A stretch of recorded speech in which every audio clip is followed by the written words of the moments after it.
Assalamualaikum warahmatullahi wabarakatuh. Kami dari kelompok 9 Prodi Farmasi ingin menyampaikan materi tentang perkembangan obat dan alat kesehatan pada saat ini. Saya Fajar Maulana selaku moderator dan ketua dari kelompok 9 ingin memperkenalkan anggota saya, yaitu Kenalkan, nama saya Masri F. Gufron. Di sini saya bertugas sebagai notulen. Perkenalkan, nama saya Maria Gloria Yoyanan. Saya bertugas sebagai pemateri. Perkenalkan, nama saya Reza Ramadhani, biasa dipanggil Eka. Saya bertugas sebagai pemateri. Perkenalkan, saya Tiara Watori sebagai pemateri. Perkenalkan, saya Nur Indah Sari sebagai pemateri. Selanjutnya, materi akan dibawakan oleh anggota saya. Waktu dan tempat dipersilakan. Pengertian obat. Obat adalah bahan atau paduan bahan, termaksud produk biologi yang digunakan untuk mempengaruhi atau menyelidiki sistem fisiologi atau keadaan patologi dalam rangka penetapan diagnosis, pencegahan, penyembuhan, pemulihan, peningkatan kesehatan dan kontrasepsi untuk manusia. Yang berikut obat tradisional adalah bahan atau ramuan bahan yang berupa bahan tumbuhan, bahan hewan, bahan mineral, sediaan sarian atau galenik, atau campuran dari bahan tersebut yang secara turun-temurun telah digunakan untuk pengobatan dan dapat diterapkan sesuai dengan norma yang berlaku di masyarakat. Sejarah perkembangan obat. Pada mulanya, penggunaan obat dilakukan secara empirik dari tumbuhan hanya berdasarkan pengalaman dan selanjutnya Paracelsus pada tahun 1541 sampai 1453 Semasehi berpendapat bahwa untuk membuat sediaan obat perlu pengetahuan kandungan zat aktifnya dan dia membuat obat dari bahan yang sudah diketahui zat aktifnya. Hippocrates pada tahun 459 sampai 1493 Semasehi yang dikenal sebagai Bapak Kedokteran. Dalam praktek pengobatannya telah menggunakan lebih dari 200 jenis tumbuhan.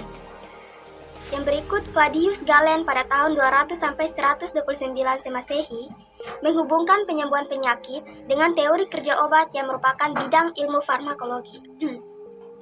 Johann Jakob Waper pada tahun 1620 sampai 1695 berhasil melakukan verifikasi efek farmakologi dan toksikologi obat pada hewan. Percobaan ini, ia adalah orang pertama yang melakukan penelitian farmakologi dan toksikologi pada hewan percobaan. Percobaan pada hewan merupakan uji praktik klinik pada manusia. Sumber obat. Sampai akhir abad 19, obat merupakan produk organik atau anorganik dari tumbuhan yang dikeringkan atau disegarkan.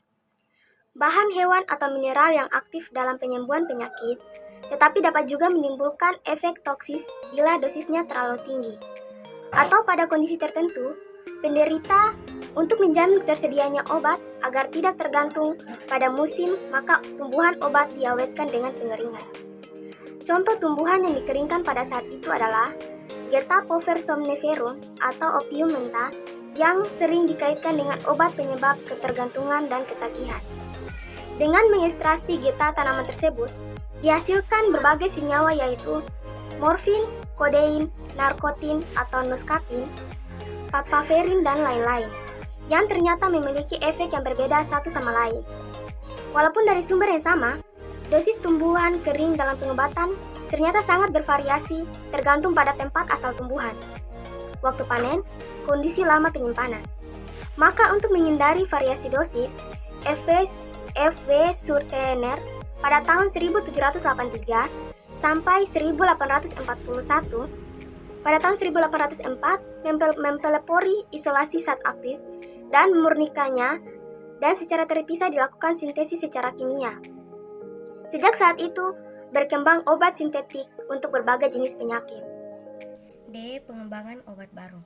Pengembangan obat baru atau pengembangan bahan-bahan obat diawali dengan sintetis atau isolasi dari berbagai sumber yaitu dari tanaman seperti glikosida jantung untuk mengobati jantung lemah, jaringan hewan seperti heparin untuk mencegah pembekuan darah, kultur mikroba seperti penisilin G sebagai antibiotik pertama, kemudian urin manusia dan dengan teknik Bioteknologi dihasilkan human insulin untuk menangani diabetes. Setelah diperoleh bahan-bahan calon obat, maka selanjutnya bahan obat tersebut akan melalui serangkaian pengujian yang sangat memakan banyak waktu. Biasanya bahan-bahan obat tersebut akan melalui uji praklinik dan uji klinik. Uji praklinik adalah persyaratan untuk calon obat. Dari uji ini bisa diperoleh informasi tentang efikasi atau efek farmakologi.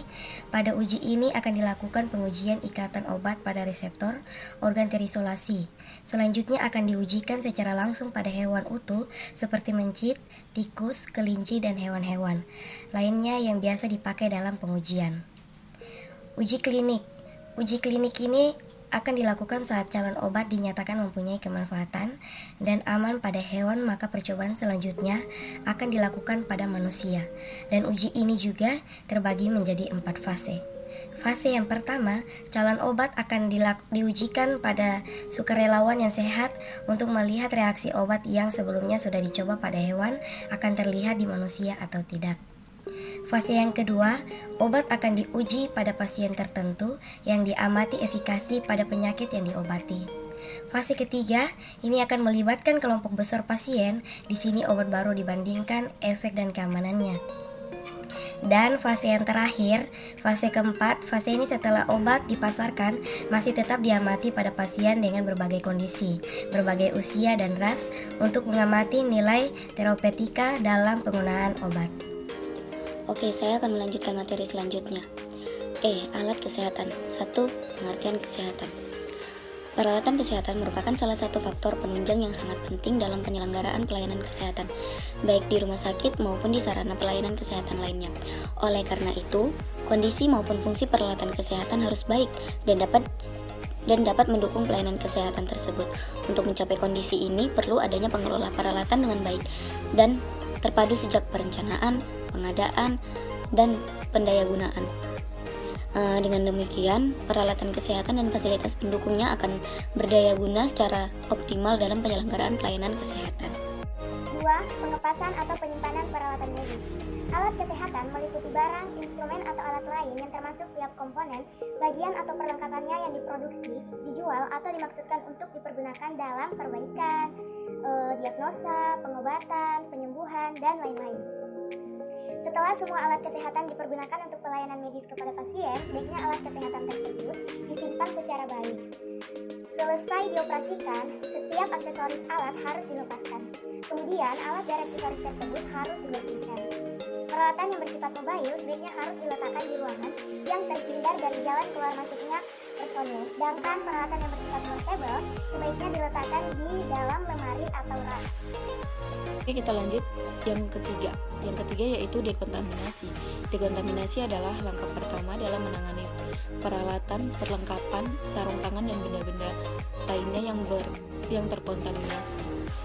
Adapun tujuan dekontaminasi pada alat kesehatan yaitu sebagai berikut: guna menurunkan transmisi penyakit dan pencegahan infeksi, guna membuang kotoran yang tampak, guna membuang kotoran yang tidak terlihat, dan guna melindungi personal atau pasien. F. Perkembangan alat kesehatan. Alat kesehatan merupakan salah satu bagian penting dalam pelayanan kesehatan yang dipergunakan untuk membantu pencegahan, penegakan diagnosa, pengobatan, maupun penyembuhan penyakit. Namun hingga saat ini, alat kesehatan yang berkembang di Indonesia masih banyak diproduksi oleh impor yang persentasenya mencapai hingga 90%. Kebutuhan alat kesehatan semakin meningkat semenjak munculnya Program Jaminan Kesehatan Nasional atau JKN.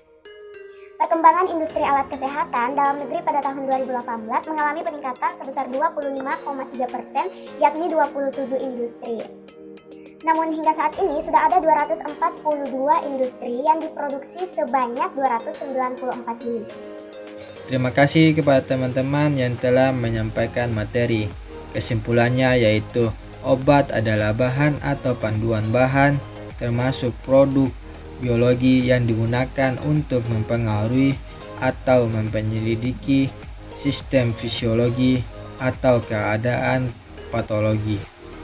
Alat kesehatan merupakan salah satu bagian penting dalam pelayanan kesehatan yang digunakan untuk membantu dalam pencegahan, diagnosis, pengobatan, maupun pemulihan penyakit. Terima kasih. Sekian dari materi kita. Jika ada kata-kata yang salah, mohon dimaafkan. Assalamualaikum warahmatullahi wabarakatuh.